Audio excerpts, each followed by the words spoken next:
بسم اللہ الرحمن الرحیم۔ اللہ تبارک و تعالیٰ کے پاکیزہ ترین نام سے ابتدا کرتے ہیں جو بہت مہربان نہایت رحم والا ہے۔ الحمدللہ بخاری شریف کے درس کا سلسلہ جاری ہے اور 92 نمبر حدیث پاک پر ہم پہنچے تھے۔ حضرت ابو موسیٰ اشعری رضی اللہ تعالی عنہ اس کے راوی ہیں۔ نبی کریم صلی اللہ علیہ وسلم سے ایک مرتبہ بہت زیادہ سوال کیے گئے تو آپ نے اس پر اظہار ناراضگی فرمایا اور یعنی آپ کے چہرے پر ناراضگی کے آثار نمایاں ہو گئے تو آپ نے غضبناک ہو کر ارشاد فرمایا کہ جو سوال کرنا چاہو کرو۔ تو کسی نے سوال کیا کہ میرے والد کون ہیں تو آپ نے فرمایا کہ حذافہ۔ ایک اور شخص نے سوال کیا تو آپ نے فرمایا تمہارے والد سالم ہیں، شائبہ کے آزاد کردہ غلام ہیں۔ تو حضرت عمر فاروق رضی اللہ تعالی عنہ نے جب نبی کریم صلی اللہ علیہ وسلم کی اس جلالی کیفیت کو ملاحظہ کیا تو فوراً سے پیشتر عرض کیا رسول اللہ ہم اللہ تعالیٰ کی طرف توبہ کرتے ہیں، رجوع کرتے ہیں۔ یعنی ہم سے نادانستہ طور پہ ایک ایسی غلطی ہو گئی کہ جس سے آپ کو تکلیف ہوئی، رنج ہوا، تو ہم معذرت چاہتے ہیں اور اپنے اللہ تبارک و تعالیٰ کی بارگاہ ہمیں التجا کرتے ہیں کہ وہ ہمیں معاف فرمائے۔ اس پر ہم کلام کر رہے تھے کہ حضرت عمر فاروق رضی اللہ تعالی عنہ کا یہ جملہ کہنا ثابت کرتا ہے کہ آپ چونکہ نبی کریم صلی اللہ علیہ وسلم کے بہت قریب تھے، صحبت یافتہ تھے، تو آپ کے مزاج کو سمجھتے تھے اور جو کسی بزرگ شخصیت کے قریب رہنے والوں کا یہ کمال ہوتا ہے کہ وہ اس شخصیت کے قریب رہنے کا حق ادا کریں۔ یہ بعض اوقات ہوتا ہے کہ چمچے وغیرہ، یہ چمچے کانٹے ہوتے ہیں جو کسی بزرگ کو گھیر لیتے ہیں اور انتہائی نکمے قسم کے لوگ ہوتے ہیں۔ کوئی برا نہ مانے، میں معذرت چاہتا ہوں اس قسم کے الفاظ ادا کرنے پر، لیکن صحیح بات یہ ہے کہ وہ نہ دوسروں کو آگے آنے دیتے ہیں کہ جو ان بزرگ کے لیے راحت اور سکون کا سبب بنے اور کما حقہ خدمت کر سکیں، اور نہ خود مکمل طور پہ صحبت کا حق ادا کرتے ہیں، اور وہ خود ایسے بزرگان دین کے لیے بدنامی کا باعث بنتے ہیں۔ ان کی حرکتیں عجیب و غریب ہوتی ہیں، چھچوری حرکتیں کرتے ہیں، ہنسی مذاق ٹھٹے ہو رہے ہوتے ہیں، جب ان بزرگ کے سامنے ہوتے ہیں تو بڑے باادب بنتے ہیں۔ بزرگ نکلے نہیں کہ وہ ایسے حرکتیں کرتے ہیں اور شاید یہ سمجھتے ہیں کہ ان بزرگ کی صحبت میں رہنے کی وجہ سے ہمیں وہ بزرگی حاصل ہو گئی ہے کہ اب اگر ہم اوچھی اور خراب قسم کی حرکتیں بھی کریں گے تو کوئی ہم سے بدظن نہیں ہوگا، اور اس وقت انہیں اس بزرگ کی عزت کا بھی خیال نہیں ہوتا کہ ہماری ان حرکتوں کو دیکھنے کے بعد لوگ کیا کہیں گے کہ یہ ایسے لوگ ان کی صحبت میں رہتے ہیں۔ ہونا یہ چاہیے کہ جو کسی بزرگ کی صحبت میں رہے سب سے پہلے ان کی عادات و اطوار کو اپنائے، خاموشی، متانت، سنجیدگی، چاہے ان کے سامنے ہو چاہے ان کے پیچھے، اور ہمہ وقت یہ چیز پیش نظر رکھنی چاہیے کہ اگر میں ان بزرگ کے اپنے عمل کے ذریعے ان بزرگ کی عزت میں اضافہ نہیں کر سکتا، اگر میں ان کے لیے لوگوں کے ذہن میں اچھے تاثرات پیدا نہیں کر سکتا تو کم از کم منفی تاثرات بھی پیدا نہ کروں۔ تو خاموشی رہیں، سنجیدہ مزاجی اختیار کریں اور لوگوں کے سامنے ایسی حرکتیں نہ کریں کہ کوئی پیٹھ پیچھے جا کر زبانی غیبت میں یا سامنے موجود رہتے ہوئے قلبی غیبت میں مبتلا ہو جائے۔ اس لیے بڑے سمجھداری کے ساتھ، متانت کے ساتھ رہنا چاہیے۔ اس کے علاوہ جو ایسے بزرگان دین کی صحبت میں رہیں، مثلا کسی عالم کی آپ کو مسلسل صحبت مل جائے، کسی مفتی صاحب کی صحبت مل جائے، کسی پیر صاحب کی صحبت مل جائے، تو وہ کس چیز سے خوش ہوتے ہیں، کس چیز سے ناراض ہوتے ہیں، کس طریقے سے ان کی ناراضگی کو ختم کیا جا سکتا ہے، ان تمام امور پر اچھی طرح غور و تفکر کرنے کے بعد انسان ان کے مزاج کے مطابق ڈھلنے کی کوشش کرے، اور ایسے موقع پر جبکہ وہ مثال کے طور پہ غضبناک ہیں اور ہمیں یقین ہے کہ کوئی ایسا معاملہ ہو جائے گا ناخوشگوار معاملہ کہ جو کسی اور کے لیے بھی نقصان کا باعث ہو سکتا ہے، اور ہو سکتا ہے کہ جلال میں آ کر یہ عالم صاحب یا مفتی صاحب یا پیر صاحب کوئی ایسا فیصلہ کر لیں جو آگے چل کر خود ان کے لیے یا آستانے کے لیے یا کسی تنظیم کے لیے نقصان کا باعث بن سکتا ہے، تو بر وقت وہ مداخلت کر کے ان کے جلال کو ٹھنڈا کرنے کی کوشش کریں،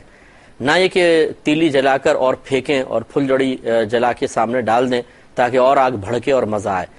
تو یہ بھی ہوتا ہے بعض اوقات کہ خود یہ جو شروع اور حواشی ہوتے ہیں، قریب رہنے والے ہوتے ہیں، یہ آ کے دوسروں کی غیبتیں کرتے ہیں، چغلیاں کرتے ہیں،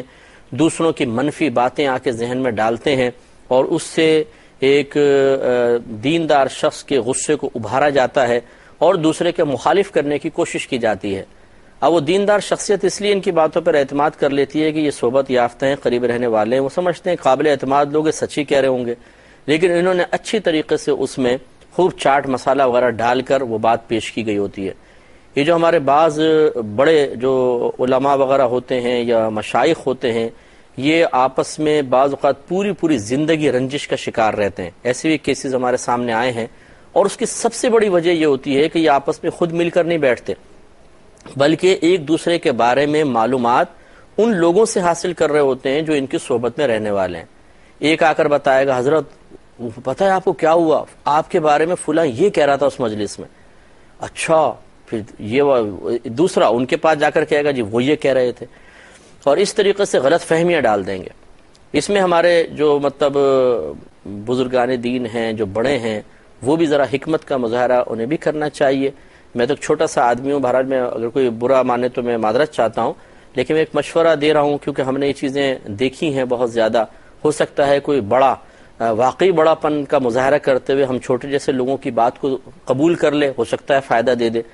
کہ جب کوئی ہماری صحبت میں رہنے والا کسی کے بارے میں کوئی تاثرات کا اظہار کر رہا ہو تو ضروری نہیں ہے کہ وہ 100% ویسی ہی بات کہہ رہا ہے جیسا سامنے والے نے کی، اور اسی انداز میں کہہ رہا ہے جس انداز میں سامنے والے نے کہی. بعض اوقات سامنے والے نے یوں کہا ہوگا، بھئی میں تو ادھر نہیں جاؤں گا یار، کام بہت ہے. ابھی آ کے بتائے گا، حضرت وہ تو کہہ رہا تھا میں وہاں نہیں جاؤں گا، ہمیں تو بھائی بہت کام ہوتے ہیں. اب دیکھیں انداز میں فرق آ گیا. ایک شخص نے آرام سے کہا ہے کہ یار میں جا نہیں سکوں گا، کام بہت ہے، اور واقعی اس نے کہا میں نہیں جاؤں گا، بہت کام ہے بھائی ہمیں تو. اب یہ ایک دم ان کے دل میں خیال آئے گا، اور یقینی سی بات ہے، فطری تقاضا ہے کہ ہم ان پہ اعتماد کر رہے ہیں. اس نے آ کے جب اس قسم کے انداز سے بولا تو ہم کہیں گے اچھا اتنی بدتمیزی سے اس شخص نے کہا، تو فوراً وہ شخص دل سے اتر جائے گا. تو یہ قریب رہنے والے بعض اوقات اپنے اس قریب رہتے ہوئے جو فائدے حاصل ہو رہے ہیں، ان فائدوں میں دوام کے لیے اسی طرح بزرگان دین کو دوسروں سے بدظن کرتے رہتے ہیں، اور ان کی غلط فہمیاں دل میں ڈال کر اپنی حکومت کا سکہ جما کر رکھتے ہیں. اور میں بھی اس کا بعض مقامات پہ بہت شکار رہا ہوں، اس لیے مجھے بڑا تجربہ ان چیزوں کا. الحمدللہ میں نے ایک طویل عرصے تک 20-22 سال ہو گئے اس فیلڈ میں کام کرتے ہوئے. اس قسم کی بہت ساری میں نے یہ جو چلاکیاں کہہ لیں یا آپ مکاریاں کہہ لیں، اور یہ بہت بڑی خیانت ہے کہ اس طریقے سے غلط فہمی ڈال کر ایک تو ایک بزرگ شخصیت کو آپ قلبی غیبت میں مبتلا کریں یا ان کو رنج پہنچائیں، اور پھر دو مسلمانوں کے اندر جدائی ڈلوانے کے لیے آپ یہ بدگمانیاں ڈال رہے ہیں. یہ تو پھر میدان محشر میں انشاءاللہ پتہ چل جائے گا کہ واقعی سامنے والے نے کیا کہا تھا اور کس انداز سے کہا تھا، اور آپ نے جو بی جمالوں کا کردار ادا کیا ہے اس سے جو دنیاوی فائدے حاصل کیے تھے، وہ فائدے میدان معاشر میں آپ کے لیے کتنے بڑے فائدے بنتے ہیں، کتنے بڑے نقصان بنتے ہیں، تو وہاں جا کے پتہ چلے گا. اس لیے ہر شعبے میں رہنے والا تھوڑا سا ذرا سمجھداری کا مظاہرہ کرے. جو صحبت میں رہنے والے ہیں ان سے ہماری گزارش ہے کہ اس قسم کی بدگمانیاں ڈالنا، غلط فہمیاں ڈالنا، اور اس طرح کسی کو ذہن کو کسی نیک آدمی کے، دیندار آدمی کے ذہن کو پریشانی میں مبتلا کرنا، یہ قطعاً غیر مناسب ہے. اور ان کے مزاج کو سمجھنا چاہیے، ان کی کیفیات اور طبیعت کو سمجھنا چاہیے، پسند ناپسند کو ملحوظ رکھنا چاہیے. اور اسی طریقے سے جو مقتدا حضرات ہیں، جو رہنما حضرات کے شعبے سے وابستہ ہیں، ان کو چاہیے کہ اپنے متبعین کی ہر بات کو حرف آخر نہ سمجھا جائے، کیونکہ متبعین کی عادت ہوتی ہے کہ یہ بعض اوقات درجہ قرب حاصل کرنے کے لیے اسی طریقے سے آ کے ادھر ادھر کی باتیں لگاتے ہیں، اور اپنے آپ کو ثابت کرنے کی کوشش کرتے ہیں کہ حضرت ہم بہت مخلص ہیں اور ہم آپ کی عزت اور ناموس کے لیے جانیں قربان کرنے والے ہیں، اور کوئی ذرہ برابر آپ کے متعلق ادھر ادھر کرتا ہے فوراً آ کے آپ کو بتا دیتے ہیں تاکہ آپ ان سے ہوشیار رہیں. تو یہ اپنے جو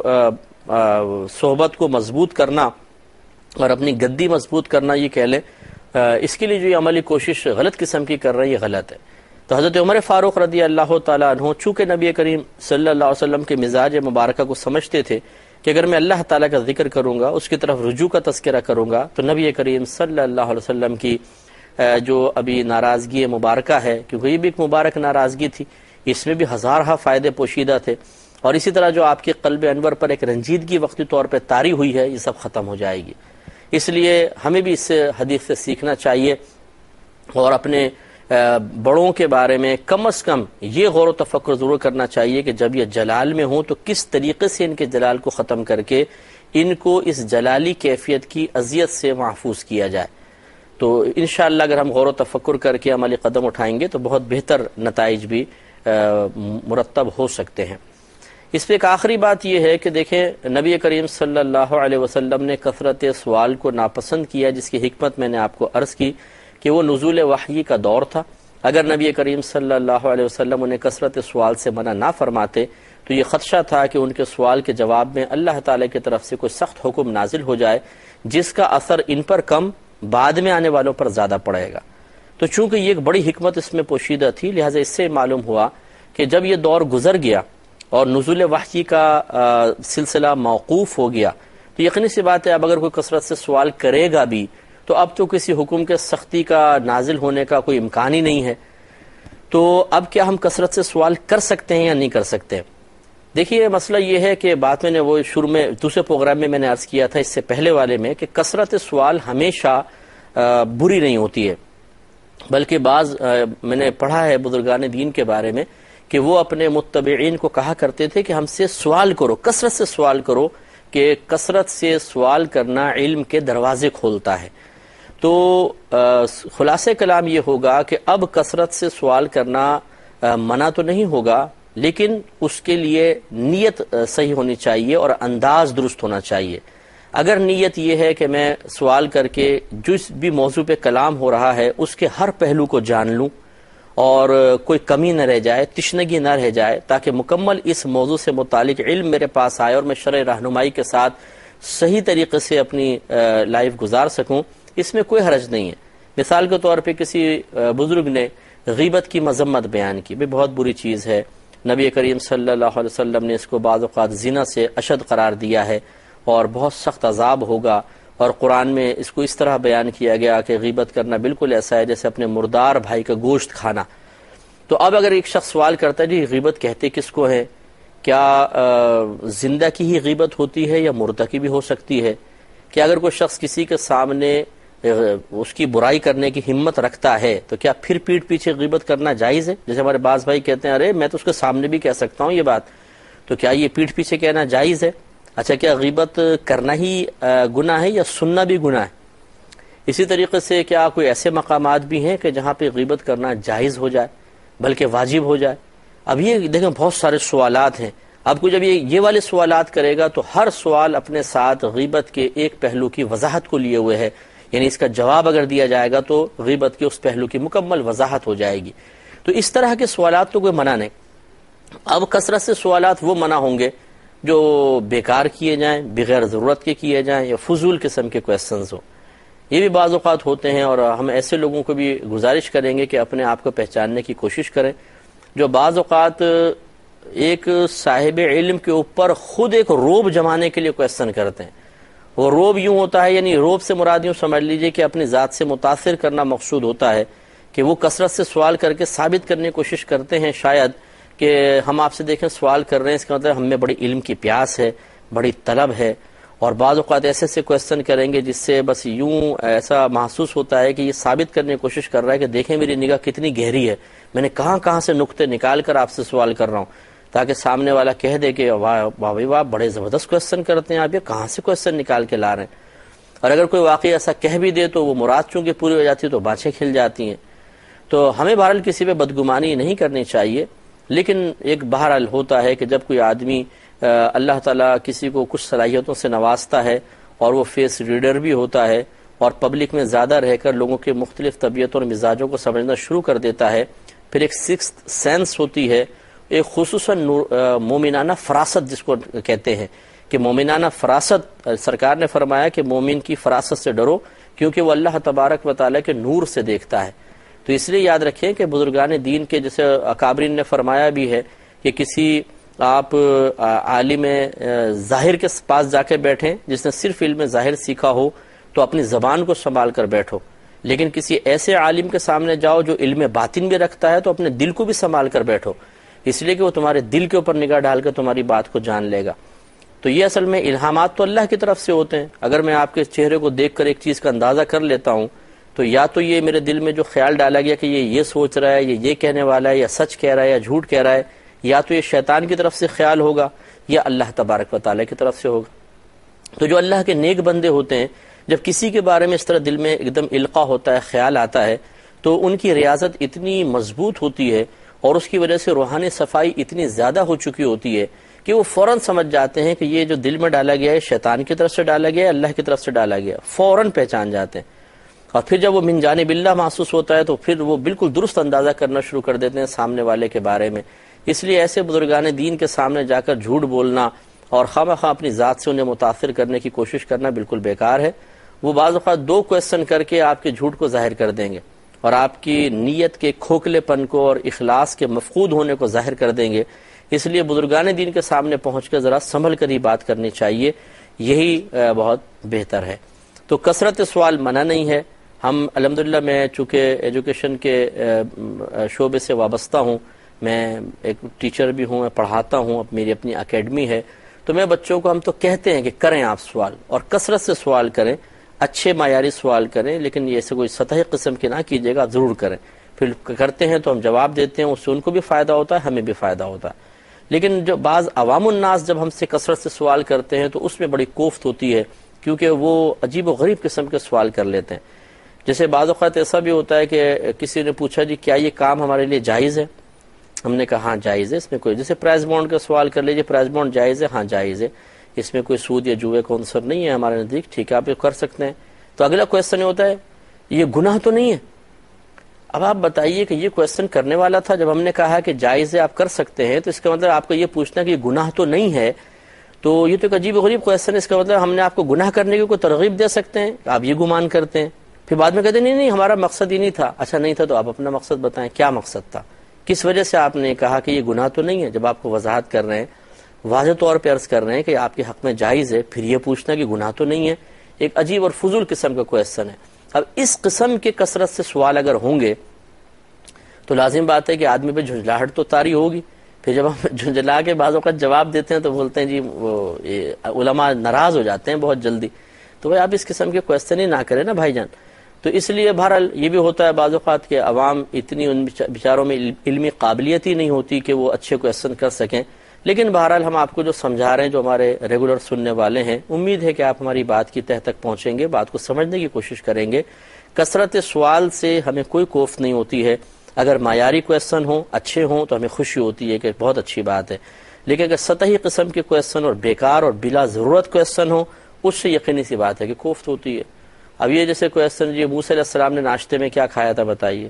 آدم علیہ السلام اور بی بی حوا جب دنیا میں اترے تو سب سے پہلی چیز کیا کھائی تھی؟ بھئی آپ کو کیا اس سے لینا، کیا چیز کھائی تھی؟ اگر آپ کو پتہ بھی چل جائے تو بتائیے، اس سے آپ کی معلومات میں جو تھوڑا بہت اضافہ ہوا اس سے کیا نفع حاصل کرنا چاہتے ہیں آپ؟ تو اس قسم کے کویسچن اگر یہ اسی طرح کے کثرت سے کویسچن ہمیں کر لیں تو ہم تو شاید پاگل ہو جائیں گے، کیونکہ ہمارے پاس اتنا ٹائم کہاں ہوتا ہے کہ ہم اس قسم کے کویسچنس کے جواب دیں۔ تو سوال سے کوئی ہم منع نہیں کرتے ہیں، لیکن معیاری اچھے سوال ہوں، کہیں پر بھی آپ جائیں کثرت سے سوال ضرور کریں، لیکن اچھے اور معیاری سوال ہونا چاہیے۔ اللہ تعالیٰ ہمیں عمل کی توفیق عطا فرمائے۔ وآخر دعوانا ان الحمدللہ رب العالمین۔ اے اللہ دین تیرا ہم پہ احسان، تکمیل انسانی